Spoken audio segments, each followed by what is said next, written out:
మన దేశంలో అత్యున్నత న్యాయస్థానమేదంటే సుప్రీంకోర్టు. మరి ఆ సుప్రీంకోర్టు పనే ఆగిపోతే అలా ఎప్పటికి జరగకుండా ఉండటానికి మన రాజ్యాంగంలో ఒక స్పెషల్ ప్రావిజన్ ఉంది. అదే ఆర్టికల్ 127. దీని ప్రకారం టెంపరరీ జడ్జిలను అపాయింట్ చేయొచ్చు. రండి, ఈ ఇంట్రెస్టింగ్ ఆర్టికల్ గురించి వివరంగా తెలుసుకుందాం. ఒక్క క్షణం ఊహించుకోండి, దేశంలోనే అత్యున్నత న్యాయస్థానం అంటే సుప్రీంకోర్టు సడన్గా పనిచేయడం ఆపేస్తే ఏం జరుగుతుంది? అబ్బో, అది మామూలు విషయం కాదు. ఒక పెద్ద రాజ్యాంగ సంక్షోభం వస్తుంది. అస్సలు ఆగిపోకూడదు. సుప్రీంకోర్టును ఒక బండితో పోల్చొచ్చు. అది ఆగితే దేశంలో న్యాయమనేదే ఆగిపోతుంది. మరి ఇలాంటి పరిస్థితి రాకుండా చూసేందుకు మన రాజ్యాంగ నిర్మాతలు ఏం చేశారంటారు?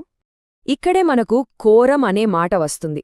సింపుల్గా చెప్పాలంటే, కోర్టు నడవాలంటే కనీసం ఇంతమంది జడ్జిలుండాలి అని ఒక లెక్క ఉంటుంది. ఆ లెక్క లేకపోతేనే అస్సలు సమస్య మొదలవుతుంది. ఈ కోరం లేకపోవడం అనే సమస్యను ఎదుర్కోవడానికే ఒక స్పెషల్ ప్రొవిజన్ పెట్టారు. అవును, ఆ సమస్యకు పరిష్కారమే ఆర్టికల్ 127. ఇది మన రాజ్యాంగంలో పెట్టిన ఒక సేఫ్టీ వాల్వ్ లాంటిది. కోరం లేకపోయినా కోర్టు పని ఆగకుండా చూసుకుంటుందన్నమాట.